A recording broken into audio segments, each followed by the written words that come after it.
This is really mind-blowing what you just heard. The person who you're listening to is the head of Jews for Jesus for Israel. What he just said was completely false, completely fatuous.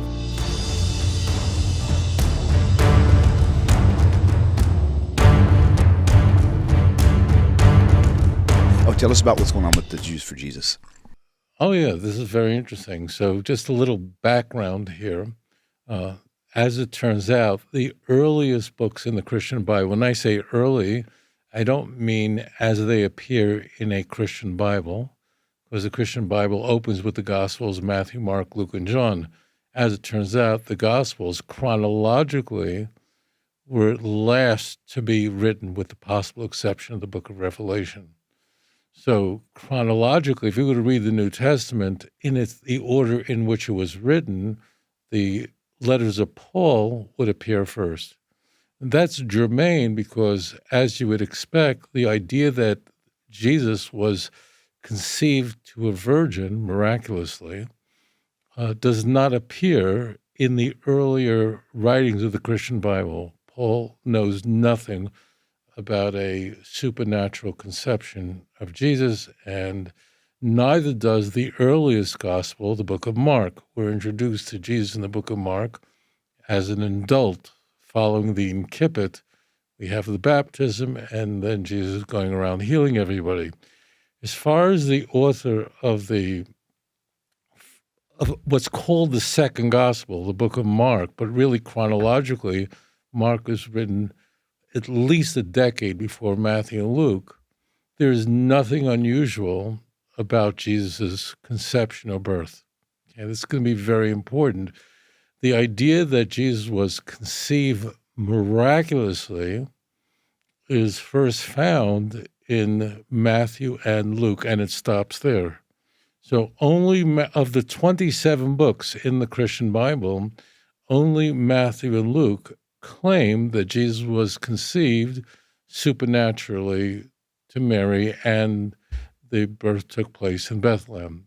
You'll find that nowhere else in the Christian Bible. That it should not surprise you, because what the church is doing is it is very quickly and rapidly accommodating, or a better word, inculcating ideas that were well set in the Greco-Roman world and beyond. Gods born, conceived supernaturally, whether it's the gods of even beyond the Levant and the Greco-Roman Empire. Gods were Alexander the Great, born to a virgin. Pythagoras, born to a virgin. After all, these people were kind of semi-divine. So the virgin birth is always pointing to a child that's born that's just greater than a mortal, certainly not the great god Zeus or Jupiter, but is conceived by Zeus as an example. So this infiltrates the church. Whereas Luke, the third gospel, discusses Jesus' virgin birth in the opening chapters, the opening two chapters, Matthew goes a step further and claims that Jesus' virgin birth was foretold in the Hebrew Bible, that the Jewish scriptures stated that the Messiah was to be born of a virgin. This is very famous, and this is found in Matthew chapter 1, verse 23. But the way Matthew accomplished this is by altering the Jewish scriptures in order to make it appear Christological. Of the 11 fulfillment citations found in the book of Matthew, and this is all unique to Matthew, so this would be called an M source. This is the most famous, and it's famous because of the extent to which Matthew altered Isaiah chapter 7, verse 14. This is very critical. If we go back to the original text in Isaiah, the context is the Afro-Syria war, where Syria, not Assyria, but Syria allies itself with the northern kingdom of Israel and goes to war against the southern kingdom of Judah. At the time, the king of Judah, the southern kingdom, was Achaz, a very wicked king. The northern king was Pekach ben Ramalyahu, and Ritzin is the king of Syria. So you have an alliance of the northern kingdom with Syria, goes to war against the southern kingdom, where I am right now in Jerusalem. Isaiah gives Achaz a sign so that he'll know when these two kingdoms, the northern kingdom and Syria, will be vanquished. The text actually says, L'chein yitain Hashem hu lechem os, behold, the Lord of himself will give you a sign. Hine Alma hara, behold, the young woman is with child. Hara is already pregnant. V'yeledes bein, and she'll give birth to a son. The Karashimo Emmanuel, and she, meaning the mother, will call his name Emmanuel. Okay, it's going to get more interesting in this because that's not really the sign of when you'll be victorious over your enemies. It's the two following verses, verse 15 and 16, which tell us that before the child knows to reject evil and choose good, these two kings that you abhorred, namely the northern kingdom of Israel and Syria, they will be vanquished. Okay, this is very, very critical. Matthew has to alter this and alter it wildly. So the word there is hine ha'alma, behold the young woman. It really operates the way the word woman would operate in the English language, except young woman is one word. Alma means a young woman, which does not convey virginity or anything like that. In fact, it's quite the opposite. Young women typically have children as opposed to old women. So, hine ha'alma, behold, the young woman is with a child. Now, like in the English language, you have to be very careful because this is going to become very important when we watch what Jews for Jesus has to say about this. A young woman, just like in the English language, can be a virgin or might not be a virgin. There's nothing about young woman that conveys sexual history. They may seem superficially similar, but they're not. A young woman just tells us gender and age, gives the idea that the person's young. Virginity tells us nothing about age, only doesn't tell us anything about gender, but only tells us sexual history. So they're not related at all. But don't be confused by this. There can be people who are young women who are also virgins in Tanakh. That doesn't mean that the word young woman means a virgin, okay? But as you can imagine, Jews for Jesus, which is a Christian mission, really a Baptist mission, dedicated to converting the Jews to Christianity, is not happy about this. And its leaders want you to know that the word Alma really does mean a virgin, and the Jews have it wrong. And so I'm going to read Isaiah 7:14, the famous prophecy. It says, therefore the Lord himself shall give you a sign. Behold, the Alma shall conceive and bear a son, and shall call his name Emmanuel. In English, it would read, behold, the virgin shall conceive and bear a son, and she shall call his name Emmanuel, which means God is with us. So since a miraculous sign is being given, it would make little sense for an ordinary young woman who is already married or expecting to be the subject of a prophecy. This actually supports the understanding that Alma can and does refer to a virgin here. So the claim that Isaiah 7:14 was misquoted ignores the facts simply. While Alma can mean young woman, it's never used for a married woman in the Tanakh. And in every instance, it refers to an unmarried girl, which strongly implies virginity. If you look in Genesis 24, verse 43, Exodus 2, verse 8, Proverbs 30 through 30, verse 19, you see examples of the word being used in relation to the women that were virgins at the time, unmarried, young women. This is really mind-blowing what you just heard. The person who you're listening to is the head of Jews for Jesus for Israel. And what he just said was completely false, completely fatuous. He rattled off a series of verses, some of them, for instance, talking about Rebecca. Well, we're told Rebecca's a virgin. Another place we're told that Rebecca, she's called an Alma. That doesn't mean that the word young woman means a virgin. But the key point is, in the series of passages he, not I, listed off, Proverbs 30, verse 19, 20, and 21, explicitly uses the term Alma, Kain der Gever bi Alma, such is the way of a man, a Gever, ba Alma, with a young woman. What does she do? Look at the next verse, verse 20. Such is the way as of an adulterous woman. She eats, she wipes her mouth and says, I have done nothing wrong. So right there, we're dealing with a married woman or a woman who's engaged in fornication who's called an Alma. So what he just said is just a complete lie. It's just completely untrue. It's exactly the opposite. And the book we're referring to is called Proverbs. That's not its real name. Its real name, the Hebrew name for this book, written by King Solomon 3,000 years ago, is Mishle. The word Mishle means a mashal, means an example. Doesn't really mean a proverb, means an example.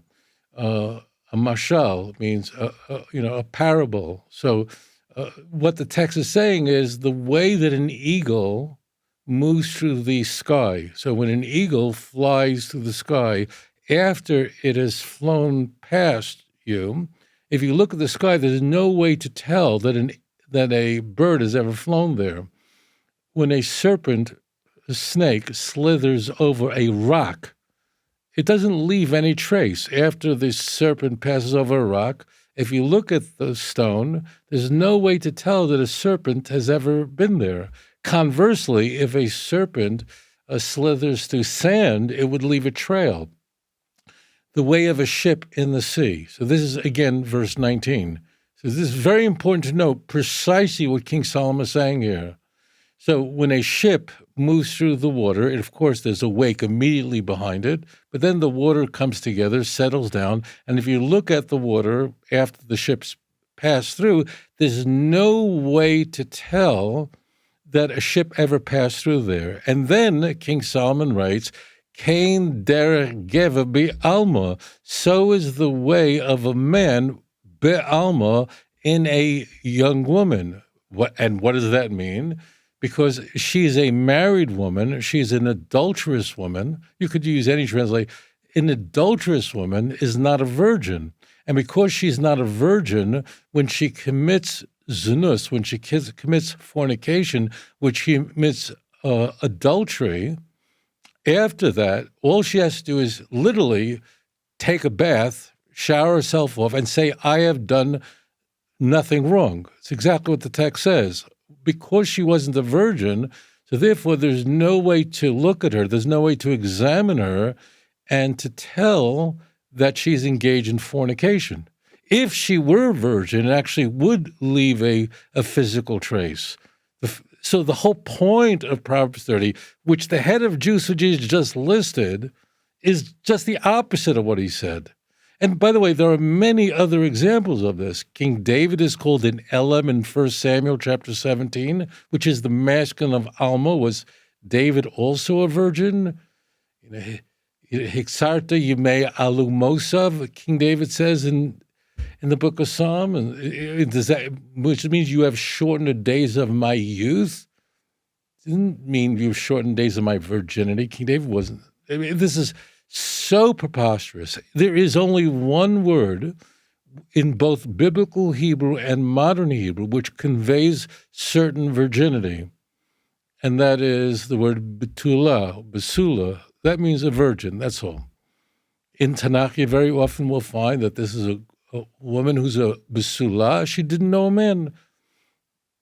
You'll never see that she's an Alma and she didn't know a man. Never will see that in Tanakh.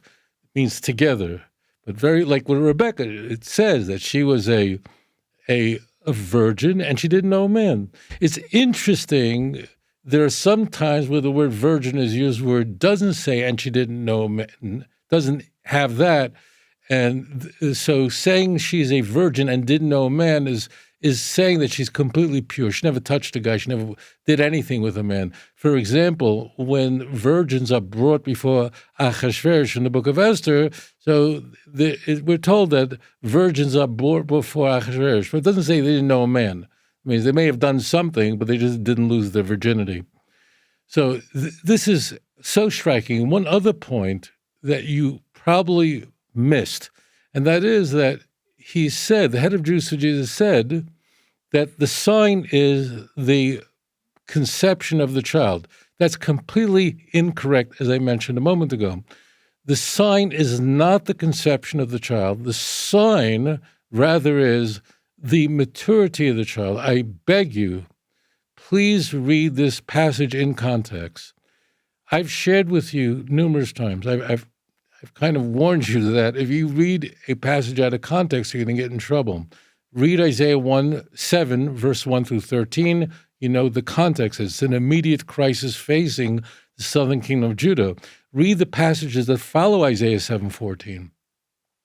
It says there, butter and honey will the child eat when he knows to reject bad and choose good. For before the child knows to refuse evil and choose good, these two kings that confront you, they'll be vanquished. What does this have to do with Jesus? What two kings? When did Jesus mature? But the sign is the child's maturity. The sign is the child's maturity. Butter and honey both have to be cultivated. Just as a quick one, butter and honey, like butter. Why is there butter?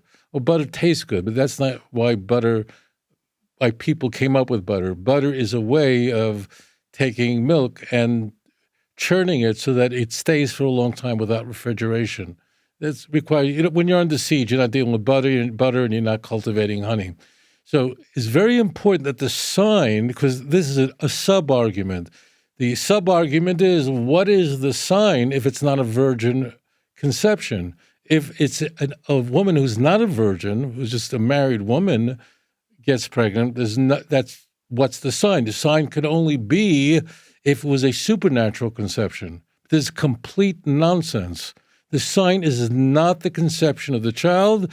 The sign is only the maturity of the child. Address the part of this comment that talks about, I'm just going to reread it, where Christians go wrong and are led astray by Greco-Roman pagan idolatry, they rely on the Septuagint, the Greek translation of the Hebrew Bible. Alma was rendered as Parthenos, a Greek word that can mean virgin or young woman, depending on the context. So when this person talks about they're relying on the Septuagint, the Greek translation, well, who wrote the Greek translation? The Jewish scholars of the day. Yeah, Jewish scholars. Jewish scholars wrote a century to 2 centuries before Jesus came. They translated this into virgin. And so if somebody out there doesn't know what the Septuagint is, again, it's the Greek translation of the Hebrew Bible completed between the 3rd and 2nd centuries BC. The Jewish scholars in Alexandria translated the Torah, or the first 5 books, around 250 BC, with the rest completed by the 2nd century BC. Well, and the reason that it's so significant is because, to your point about they translated this word as virgin.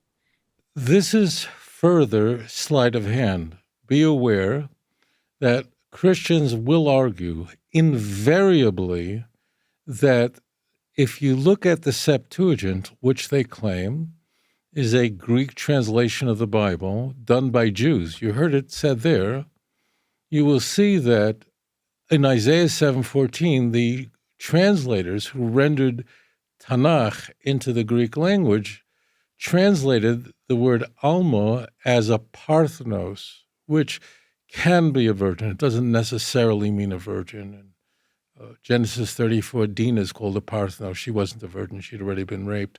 But setting that aside, this is a scam that you will always encounter, and that is that the writers of the New Testament were relying on the Septuagint.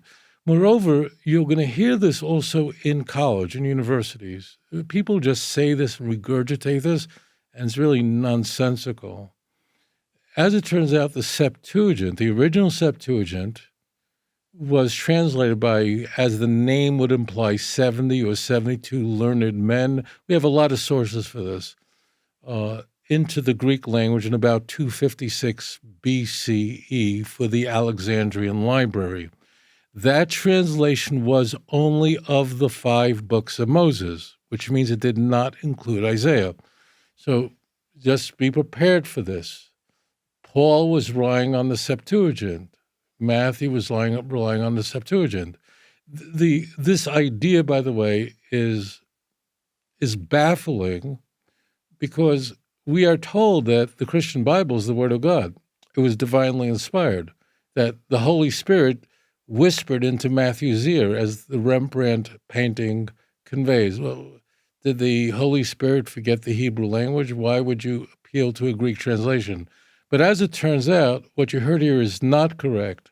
The head of Jews for Jesus said that the Septuagint originally was the 5 books of Moses. He concedes that because he knows the problems with it, but then says that the Septuagint was completed basically by the 2nd century BCE. Not correct. In fact, we don't have a single Septuagint from the 2nd century BC, meaning a Greek translation of Tanakh with Isaiah 7:14 in it. Doesn't exist. It means he's just making this up. He's just saying something, and there's not only no evidence for it, but really the people that were really behind the Septuagint that we currently have, who were responsible, or the individual who is most responsible for our Septuagint is a church father named Origen, probably the most prolific Christian thinker in history, probably wrote more than 1,000 books in his life. And he created a hexapla with a Greek translation, and the Septuagint relies on Origen. He's 3rd century, not BC, but CE, okay? So when you hear this, so he just sort of slid that in. The reason why he's sliding in 2nd century BC is if there were translations of the Hebrew Bible into the Greek language in our possession, that's the 2nd century BC. That means that it's before Christianity. As before Christianity, why would they put in the word Parthenos? Obviously, the translators, who they say were obviously Jewish. This is, again, this is just saying stuff, but there's zero evidence for this. None whatsoever. So by simply claiming that it's the 2nd century BC, so you say what Acts, they didn't have a dog in it. They didn't know anything about Jesus. So this is completely untrue. Now, one point you must know, or else this is going to be very confusing to you. Going back to 256 BCE, a Greek translation is famously created by some 70 or 72 learned men for the Alexandrian library. Okay, it's very famous. We have many sources for this. The letter of Aristide, Josephus, the Talmud. It's all over the place. Jerome, in his introduction to the Book of Chronicles, discusses this. In fact, in the preface to the King James Bible, the translators point out that there were so many different Greek translations that were produced, and they enumerate them, that we can't rely on it. Now, they will, because the King James translators are in the early 17th century are not going to translate into the English language a word that would contradict Matthew. So the King James does read virgin. But what subsequently happened, you just need to get this into your head, is every time somebody subsequently produces a Greek translation of either the 5 books of Moses or all of Tanakh or parts of Tanakh, instead of giving it a different name, they just all call it the Septuagint. You follow? So it's always called the Septuagint or the LXX. To give you an example of this, just so we're not confused by this, so this unravels this all for you, the King James translation is the most famous translation of what Christians call the Bible. Most famous, right? Now, subsequently, it means the King James Bible was actually based on the Tyndale Bible. I don't want to go to that, which was nearly a century earlier. But subsequent to the King James, which was published in 1611, there were hundreds of translations of the Bible into the English language, right? Many of them you're very familiar with that were just created in the last 100 years, like the Revised Standard Version, the New International Version, the American Standard Version, the New American Standard Version, right? You know about, but imagine for a moment if all these hundreds of English translations, which were rendered after the King James, after the 17th century, still called themselves the King James, because it's a famous name. Imagine how confusing that would be, right? And we're really happy that the New English Bible, the NEB, does not call itself the King James. Okay, so one thing bear in mind, and that is subsequent to the original, what's called the original 5 books of Moses, which does not survive. The Alexandrian library was burnt down, not once, but many times over.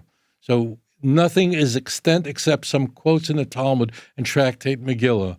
It doesn't exist. But subsequent to the original Septuagint, that was of the 5 books of Moses, every translator is calling his translation the Septuagint, or others are referring to it as the Septuagint. Ultimately, as I mentioned earlier, it's going to be the church that's going to organize what we now call the Septuagint. Some books are preserved in that Septuagint. It's all really quite silly because the Septuagint has also what the Catholics call the deuterocanonical text, the apocryphal text, which is insane. I mean, the Wisdom of Solomon, which was almost certainly originally written in Greek, was that too translated into Greek? It was the Book of Maccabees, which was preserved in Greek. We don't have the original Hebrew anymore. That's not part of the Bible. How could that have been? Do you understand how silly this is? So be very careful, my friends. Missionaries will tell you invariably that I can prove to you that Jesus is the Messiah from your Hebrew Bible. If what I said to you sounds novel or surprising, that means you've never engaged with a missionary in your life. The claim is that I can prove to you from your Old Testament, from your Hebrew Bible, that Jesus is the Messiah, not with one, but with hundreds of proofs. And then what we do is we go, okay, let's look this up. Let's do the forensics on this. Let's examine, because that's a fantastic claim. It doesn't mean it's not true, but fantastic claims require at least mediocre evidence. What we encounter when we examine any of these putative proofs is not just not mediocre, these are promiscuous proof texts, mistranslated deliberately with chicanery. It's not a misunderstanding. This is quite deliberate. And I call upon those in the church today. It's time to do tshuva. The Bible says that days are coming when 10 people of different nations, the non-Jews, will grab the shirt of a Jew and say, Nelchu imochem ki shemanu Elohim imochem, let us go with you, in the plural, coming to the Jews, because now we know God is with you, Zechariah 8:23. I mean, why, my brothers and sisters, would the Gentiles be coming to the Jews and saying, we now know God is with you, if we've been wrong about all this? So it's time to turn back to the God of Israel, to the original Hebrew. Don't talk to me about translations. Okay? This is the law of best evidence. You always look at the original text in its original language, not translations. This is all silly. These translations have all been altered. I want to retract one point, and then we're going to continue, but one point. I said all these Christian translations have been altered. That's not correct. There are some Christian translators who have, to their credit, recognized that this is a mistranslation. So the Revised Standard Version, the New Revised Standard Version, those are Christian translations, have restored the text in Isaiah 7:14 to read, behold, a young woman, or behold, the young woman, depending on the text. But they have, some Christian translations have corrected this and got into a lot of trouble over this.